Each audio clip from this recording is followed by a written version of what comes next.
नमस्कार, स्वागत छ धर्म टेलिभिजनको संयुक्त समाचारमा। म बिबी शेर्पा। सुरु गरौँ आजका प्रमुख समाचारबाट। नेपालमा आज थप 4107 जनामा कोरोना संक्रमण पुष्टि, थप 35 जनाको मृत्यु। स्मार्ट चालक अनुमति पत्र छपाईमा भएको ढिलाइप्रति छानबिन गरी आवश्यक कारबाही गर्न सांसदीय समितिको सरकारलाई निर्देशन। कोरोनाबाट प्रभावित क्षेत्र तथा व्यवसायलाई दिएको सहुलियतलाई निरन्तरता दिने नेपाल राष्ट्र बैंकका गभर्नर महाप्रसाद अधिकारीको भनाइ। दार्चुला घटनामा भारतले सार्वजनिक रूपमा क्षमा याचना माग्नुपर्ने नेकपा माओवादी केन्द्रका नेता 1 एवं राष्ट्रिय सभा सदस्य नारायण काजी श्रेष्ठको माग। नागरिकता विधेयक चाँडो पारित गर्न माग गर्दै काठमाडौँको माइती घरमा धरना। अब समाचार विस्तारमा। नेपालमा आज थप 4107 जनामा कोरोना संक्रमण पुष्टि भएको छ।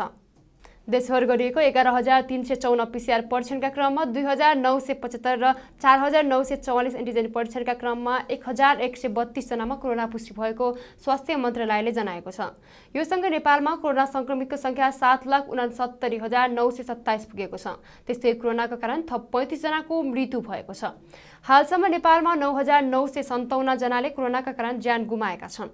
त्यस्तै थप 1535 संक्रमित निको हुँदा हालसम्म नेपालमा 6,61,651 जना कोरोना मुक्त भएका छन्। हालसम्म नेपालमा 33,262 सक्रिय संक्रमित आइसोलेसन र 378 जना क्वारेन्टाइनमा छन्। स्मार्ट चालक अनुमति पत्र छपाईमा भइरहेको ढिलाइप्रति छानबिन गरी आवश्यक कारबाही गर्न संसदीय समितिले सरकारलाई निर्देशन दिएको छ। सिंहदरबारमा बुधबार बसेको प्रतिनिधि सभा अन्तर्गतको विकास तथा प्रविधि समितिले स्मार्ट चालक अनुमति पत्र छपाई कार्य निकै ढिलो भएको भन्दै छानबिन गरी आवश्यक कारबाही गर्न सरकारलाई निर्देशन दिएको छ। त्यसै बैठकले सवारी चालक अनुमति पत्र सम्बन्धी अधिकार प्रदेश सरकारको भएकाले आवश्यक समन्वय गर्न भौतिक पूर्वाधार तथा यातायात मन्त्रालय र यातायात व्यवस्था विभागलाई निर्देशन दिएको छ। बैठकले 20 वर्षभन्दा पुराना सवारी साधन काठमाडौँ उपत्यकामा सञ्चालन गर्न नपाउने व्यवस्था रहेकोमा त्यसलाई पुनः विचार गर्न पनि भनिएको छ। सवारी दुर्घटना हुनुको सबैभन्दा प्रमुख कारण चालक भएको अध्ययनले देखिएको भन्दै अनुमति पत्रलाई थप व्यवस्थित बनाउन सरकार आफैले एउटा गुणस्तरीय तालिम केन्द्र सञ्चालन गर्न पनि भौतिक पूर्वाधार मन्त्रालयलाई निर्देशन दिएको समिति सभापति कल्याणी खड्काले जानकारी दिनुभयो। यातायात व्यवस्था विभागबाटै सवारी चालक अनुमति पत्र छपाई सम्बन्धमा टेन्डर गर्दा नै प्राविधिक कमजोरी हुन गएको पाइएकोले यस सम्बन्धी प्राविधिक पक्षको अध्ययन गरी टेन्डर गर्ने जिम्मेवार सम्बद्ध पदाधिकारी उप तत्काल छानबिन गरी कारबाहीको प्रक्रिया अगाडि बढाई त्यसको जानकारी समितिलाई उपलब्ध गराउन समिति नेपाल सरकार भौतिक पूर्वाधार तथा यातायात मन्त्रालयले निर्देश गर्दछ।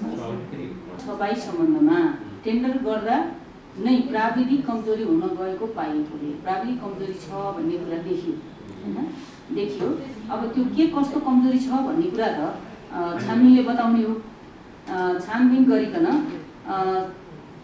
पाइएकोले यस सम्बन्धी प्राविधिक पक्षको अध्ययन नगरी टेन्डर गर्ने जिम्मेवार सम्बद्ध पदाधिकारीहरूको तत्काल छानबिन गरी कारबाहीको प्रक्रिया अगाडि बढाई त्यसको जानकारी समितिलाई उपलब्ध गराउन समिति नेपाल सरकार भौतिक पूर्वाधार तथा यातायात मन्त्रालय निर्देश गर्दछ। सवारी चालक अनुमति पत्र सम्बन्धी सम्पूर्ण व्यवस्था प्रदेश सरकारको अधिकार क्षेत्र अन्तर्गत पर्ने भएकोले सवारी चालक अनुमति पत्रलाई व्यवस्थित र एकरूपता कायम गर्न प्रदेश सरकारसँग प्रदेश सरकार र सम्बद्ध यस सम्बन्धमा तत्काल सम्बद्ध निकाय र यस सम्बन्धमा तत्काल आवश्यक समन्वय गर्न समिति नेपाल सरकार भौतिक पूर्वाधार तथा यातायात मन्त्रालयले निर्देश गर्दछ। 20 वर्षे सवारी साधन अहिले हाम्रो के छ भने 20 वर्षे सवारी साधन हटाउने भन्ने छ। तर अब त्यस्तो नभइकन 20 वर्षे सवारी साधन भन्दा पनि चलेका सार्वजनिक सवारी साधनहरू स्थापित गर्ने नेपाल सरकारको हालको व्यवस्था सवारी छानबिनबाट प्रशस्त गुनासो आइरहेको छ। यसर्थ यस्ता सवारी साधनका चलाउन यान्त्रिक परीक्षणबाटै उपयुक्त ठहरेमा अथवा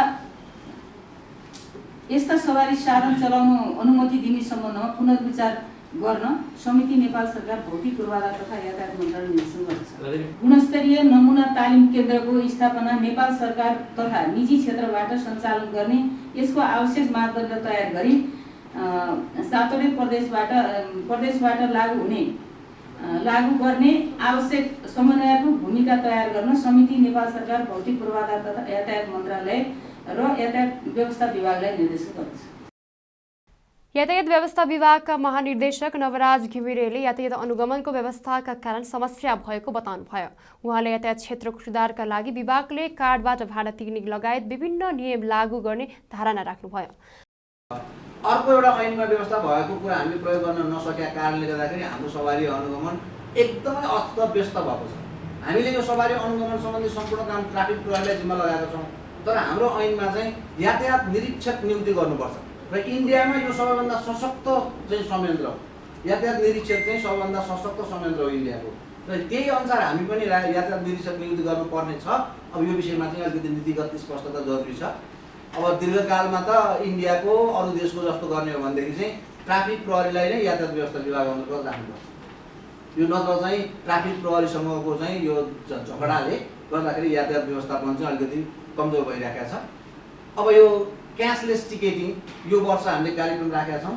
यो भनेको चाहिँ के हो भने मान्यज्यू, अब यहाँ काठमाडौँमा जति पनि अव्यवस्थापन भएको छ त्यो भाडा चाहिँ क्यासमा तिर्ने भएन।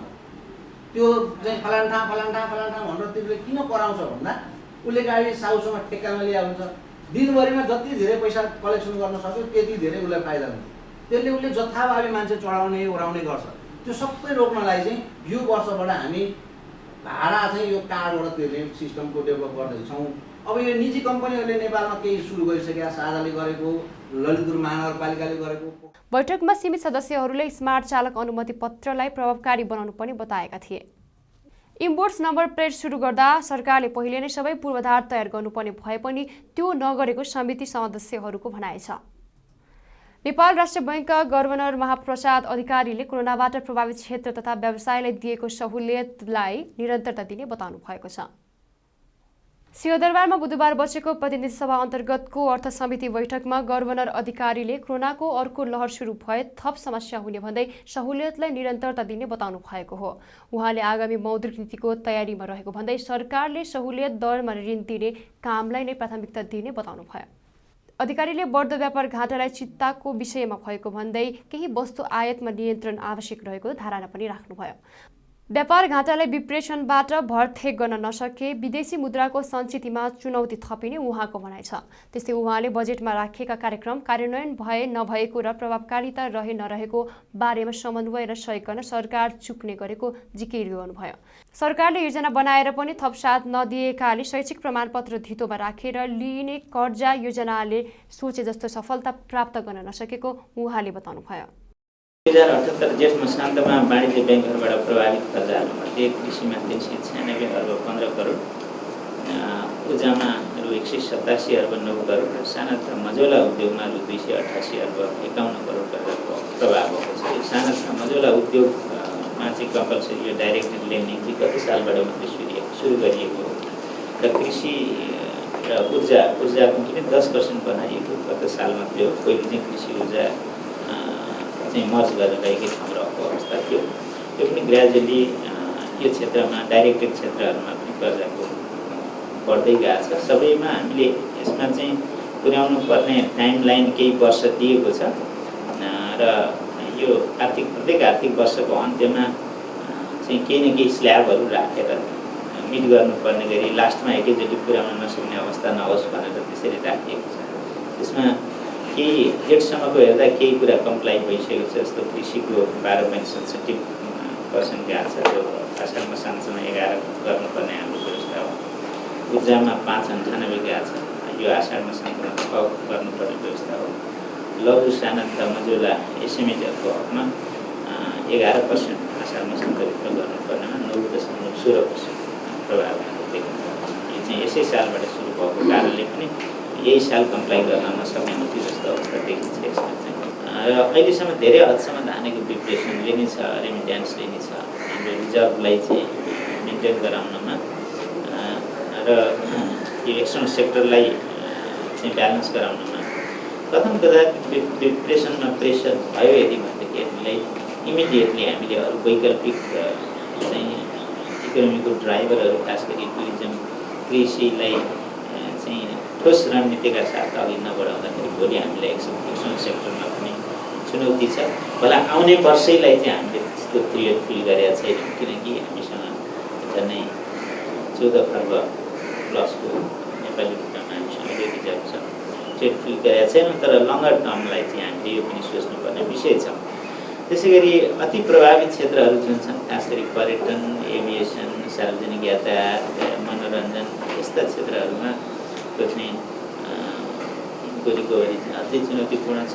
हामीले केही सुविधा दिए पनि टिक्ने मात्रै विषय हुन्छ, फुल रिकभरी तुरुन्तै हुने हामी अवस्था देख्दैनौँ।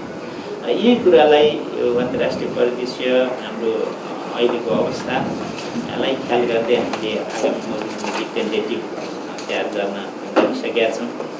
त्यसमा चाहिँ केही एडजस्टमेन्ट बजेट अथवा चाहिँ आउने स्ट्याटस पेपरको कार्यदिशा के हुन्छ तिनले गभर्न गर्ला, तिनलाई के गर्ला। हामीले सरसर्ती हेर्दा हाम्रो प्राथमिकतामा महामारी प्रभावित क्षेत्र र व्यवसायलाई सहुलियत दिने जुन काम गरियो गत साल, त्यसलाई निरन्तरता दिँदै जान जरुरी छ देखिन्छ।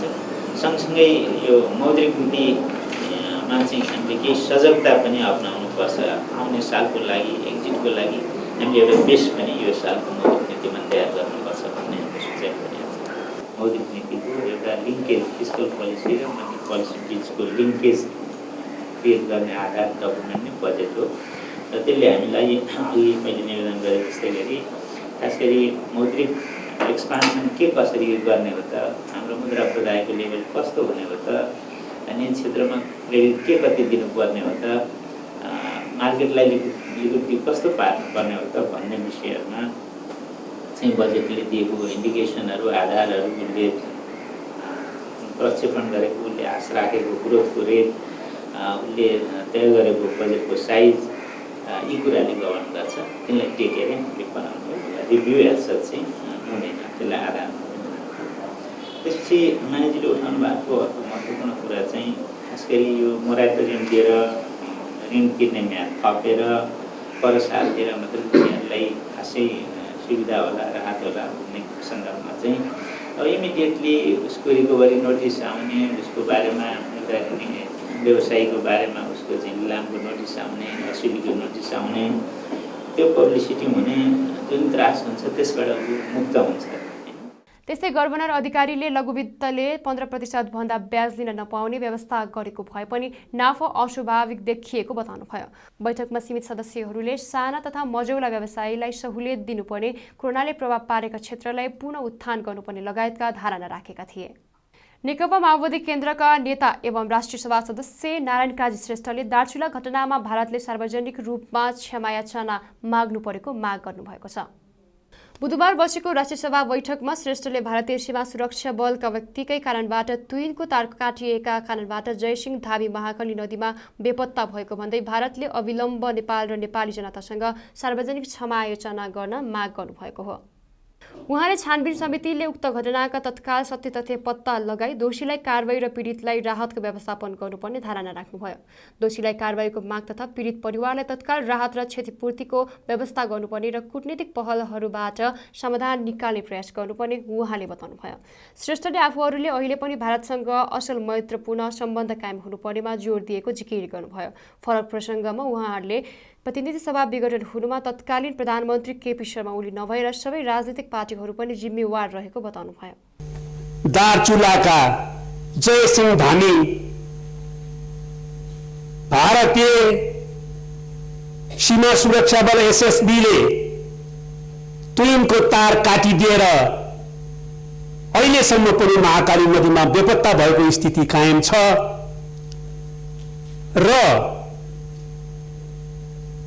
परिवारजनले उहाँको सास र लास केही फेला नपरेको स्थिति भएबाट निधन मृत्यु भएको आशंका गरी कुसको शव बनाएर अन्तिम संस्कार गरेको दुःखद घटनाले हामी सबै नेपालीको हृदय छिया छिया भएको छ। असहनीय पीडा हामी पिउरिरहेका छौँ।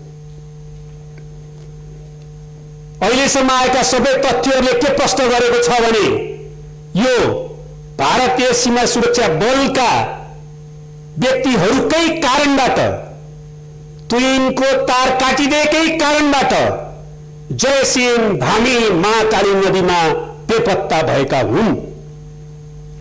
म यस प्रकारको अमानवीय, उत्पीडनकारी र क्रूर कार्यको घोर निन्दा एवं भर्त्सना गर्दछु।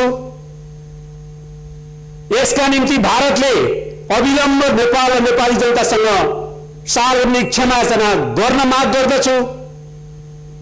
दोषी व्यक्तिहरूमाथि तत्काल कडा कारबाही गर्न माग गर्दछु र अबका दिनहरूमा यस प्रकारका हेरपाहा, उत्पीडनकारी व्यवहार अन्त्य गर्न नडराउन पनि म जोरदार माग गर्न चाहन्छु। त्यसै बैठकमा एमालेका राष्ट्रिय सभा सदस्य खिमलाल भट्टराईले दार्चुलामा भारतीय सीमा सुरक्षा बलले तुइन काट्दा नेपाली नागरिक हराएको विषयमा प्रधानमन्त्रीले भारतीय समकक्षीसँग किन कुरा नगरेको भनेर प्रश्न गर्नुभयो। भट्टराईले दार्चुला घटना सम्बन्धमा परमादेश सरकारले खुट्टा कमाएको आरोप लगाउनुभयो। भट्टराईले सरकारले भूमि आयोग खारेज गरेर लाखौं भूमिहीनको सपनामा कुठाराघात गरेको बताउनुभयो। त्यस्तै उहाँले वर्तमान सरकारले जनतामुखी काम गर्ने संकेत नदेखिएको आरोप लगाउनुभयो। रिस उठेको देखियो। हामीले त यो सरकारको जन्मस्थान मात्रै बताइदिएको हो अध्यक्ष महोदय। जता खोजे पनि यो कहीँ पनि भेटिँदैन। त्यसैले यसलाई अलोकतान्त्रिक, असंसदीय र असंवैधानिक भनिएको हो अध्यक्ष महोदय।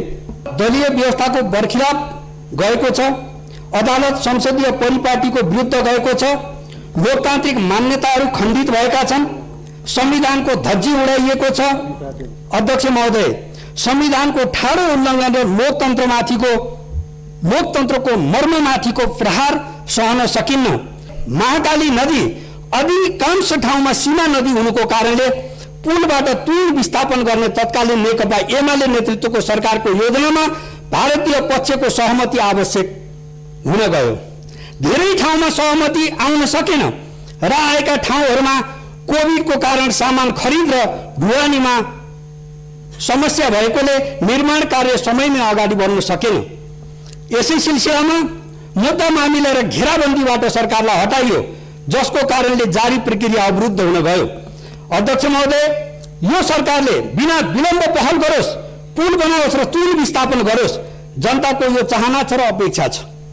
अध्यक्ष महोदय, यसै क्रममा तुइनमा झुन्डिएर यात्रा गर्नुपर्दा केही दिन अगाडि महाकाली नदीमा एउटा दुःखद हृदय विदारक घटना घट्यो।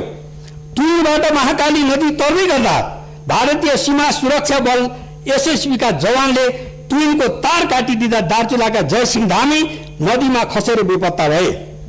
अहिलेसम्म न सास न लासको अवस्था छ। अध्यक्ष महोदय, यो मानवता विरोधी जघन्य अपराध हो। नेपालीहरूको लागि यो असाध्यै दुःखद र पीडादायी घटना पनि हो। अध्यक्ष महोदय, परमादेश सरकारले खुट्टा किन कमाएको? भारतीय एसएसबीका जवानले तुइनको तार काटेर जयसिंह धामी नदीमा खसेर बेपत्ता भएका हुन्। देखि जान्ने साक्षीहरूले यो कुरा भनिरहेका छन्। बुझ्न बाँकी के छ? दार्चुलामा कांग्रेसका राष्ट्रिय सभा सदस्य अनिता देवकोटाले दार्चुला घटनामा सरकारले निष्पक्ष छानबिन गर्नुपर्ने बताउनुभयो। उहाँले तुइन तर्नुपर्ने बाध्यात्मक अवस्थाको सदाका लागि अन्त्य गर्न सरकारको ध्यानाकर्षण गराउनुभयो। अब जनताले कुरा नभई काम खोजेको भन्दै सरकारले जनताका लागि काम गर्नुपर्ने धारणा राख्नुभयो। प्रयत्न गरोस् अबदेखि यस्ता घटनाहरू नदोहोरिनको लागि, भविष्यमा यस्ता घटना नदोहोरिनको लागि भारतसँग प्रतिबद्धता लिन सकोस् भनेर म सरकारको ध्यानाकर्षण गराउन चाहन्छु। त्यसैगरी आफ्नै जिल्लामा सदरमुकाम आउने क्रममा जोखिमपूर्ण यात्रा गर्नुपर्ने बाध्यतालाई सधैँका लागि अन्त्य गर्न सरकारसँग म आग्रह गर्न चाहन्छु। सम्मान्य अध्यक्षज्यू, 41 महिनापछि दुई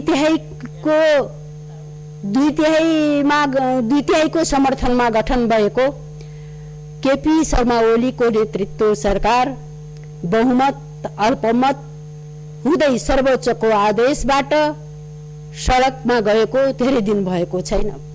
त्यही पृष्ठभूमिमा नेपाली कांग्रेसका सभापति शेरबहादुर देउवा असाढ 29 गते प्रधानमन्त्री नियुक्त हुनुभएको छ।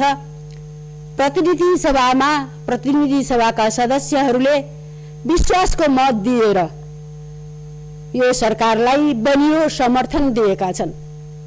तसर्थ कोभिडबाट मुलुक आक्रान्त भएको छ। कोभिड अझै घटेको छैन। निषेधाज्ञा खुकिलो भएको छ, अन्त्य भएको छैन। बजारहरू खुलेका छन्, सुचारू भएका छैनन्। उद्योग धन्दाहरू सञ्चालनमा आउन सकेका छैनन्। जनताले अब कुरा होइन, काम खोजेको छ, प्रचार होइन, जनताले परिणाम चाहेको छ।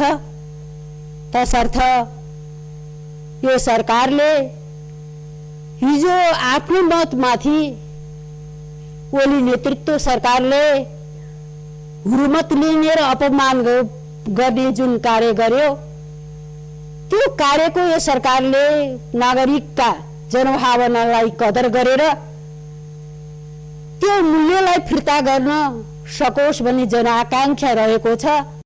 उहाँले कोरोनाको खोप सबै नागरिकलाई दिनका लागि सरकार गम्भीर हुनुपर्ने बताउनुभयो। त्यसअघि बैठकको शून्य समयमा राष्ट्रिय सभा सदस्यहरूले विभिन्न विषयमा सरकारको ध्यानाकर्षण गराएका थिए। नागरिकता विधेयक चाँडो पारित गर्न माग गर्दै काठमाडौँको माइतीघरमा धरना दिएको छ। नागरिकताविहीन नेपालीहरू समूहले बुधबार माइतीघर मण्डलामा दबावमूलक धरना दिएका हुन्। नेपालको संविधान 2072 को भाग 2 धारा 11 को उपधारा 3 र 5 कार्यान्वयन गर्न र छिटोभन्दा छिटो नागरिकता ऐन संशोधन गर्न पनि उनीहरूको माग गरेका छन्। प्रदर्शनमा सहभागीहरूले आफूहरूले नागरिकता नपाएको भन्दै युवाहरूले विगतको दिनमा नागरिकता नपाए गुमाएका सेवा सुविधाको क्षतिपूर्ति पाउनुपर्ने समेत सरकारसँग माग गरेका थिए। संविधान बमोजिम जन्मसिद्ध नागरिकका सन्तान र आमाको नामबाट नागरिकता नपाउँदा आफूहरू राज्यविहीन हुनु पुगेकाले विरोध गर्नुपरेको प्रदर्शनकारीहरूको भनाइ छ। मेरो नाम इन्जिनियर इन्द्रजित साफी।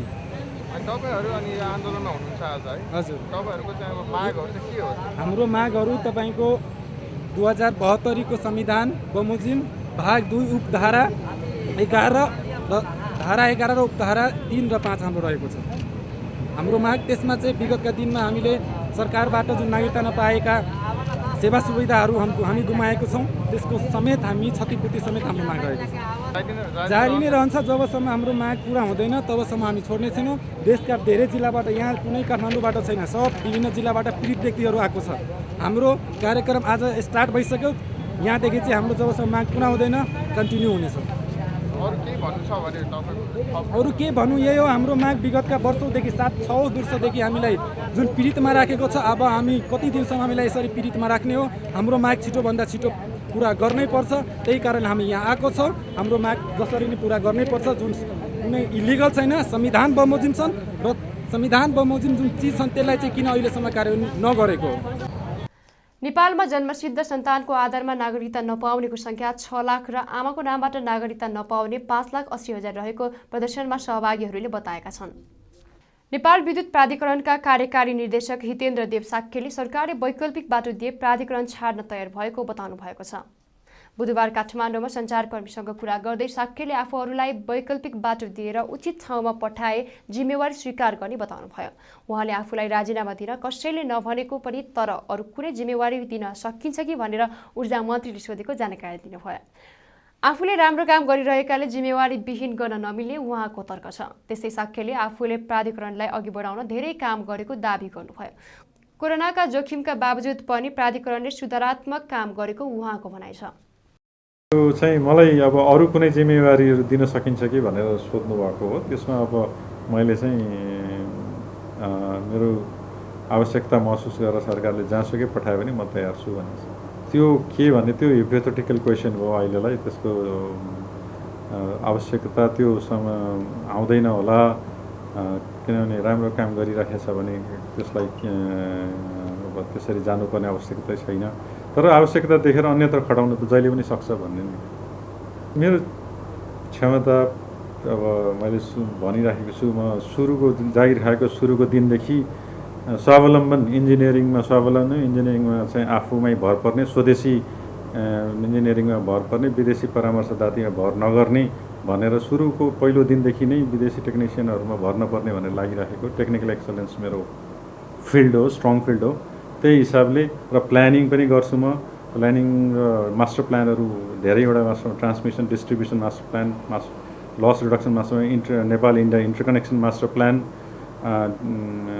यो distributed generation master plan planning कमिसनको लागि बनाइ, यो धेरैवटा प्लानिङहरू गरेको छु।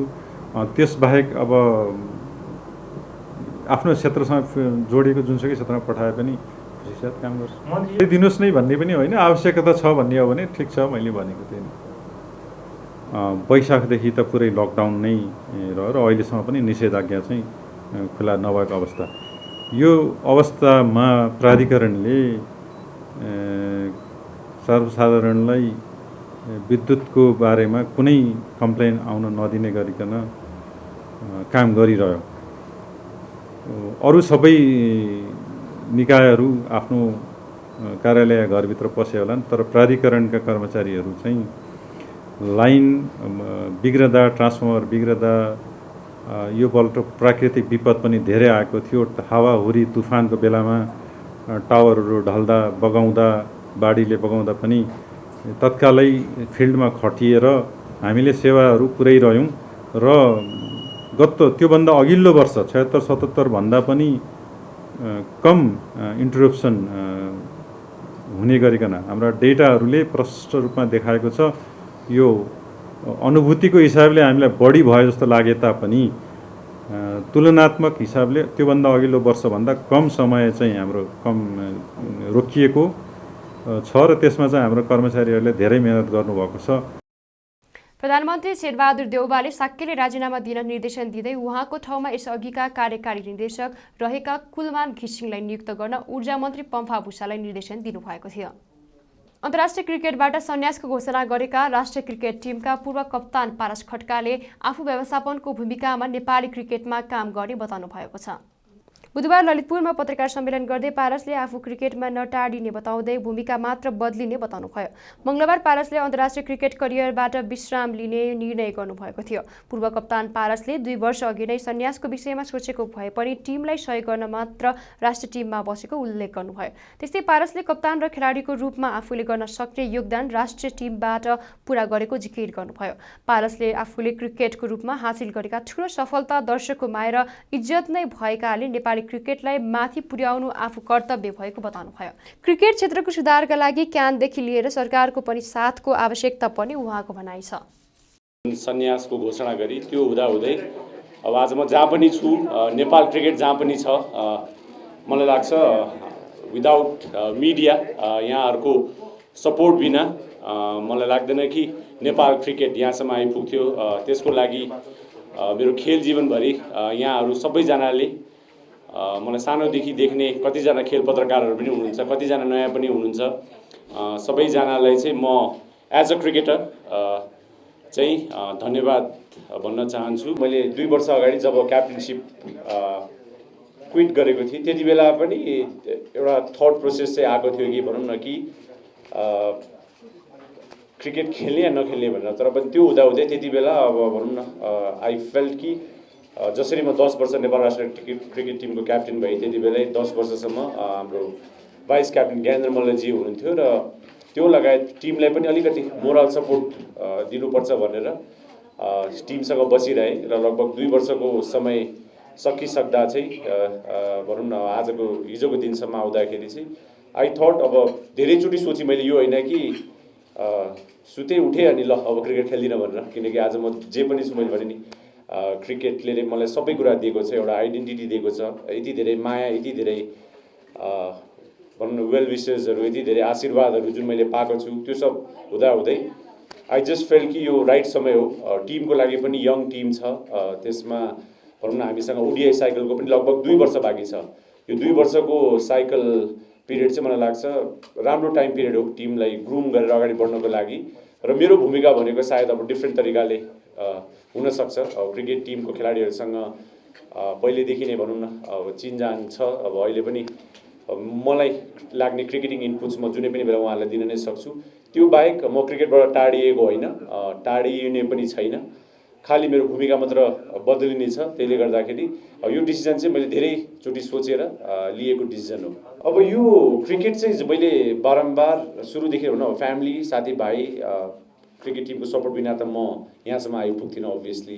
तर अब कति कुराहरू चाहिँ आफ्नो ठाउँमा हुँदा पनि क्रिकेटलाई चाहिँ मैले जहिले पनि आफ्नो डिसिजन भनेर त्यसरी नै छुट्याएको थिएँ। इभन फ्यामिली फ्रेन्ड्समा पनि थाहा थियो कि अरू सबै कुराहरू फ्यामिलीले भनेको मानौँला, साथीभाइले कुरा गरौँला, तर क्रिकेटलाई चाहिँ म आफ्नो हिसाबले कसरी अगाडि बढ्न सक्छु भनेर नै आफ्नो व्यक्तिगत क्रिकेटलाई त्यसरी सोचेर नै भनौँ न मैले यो डिसिजन लिएको हो।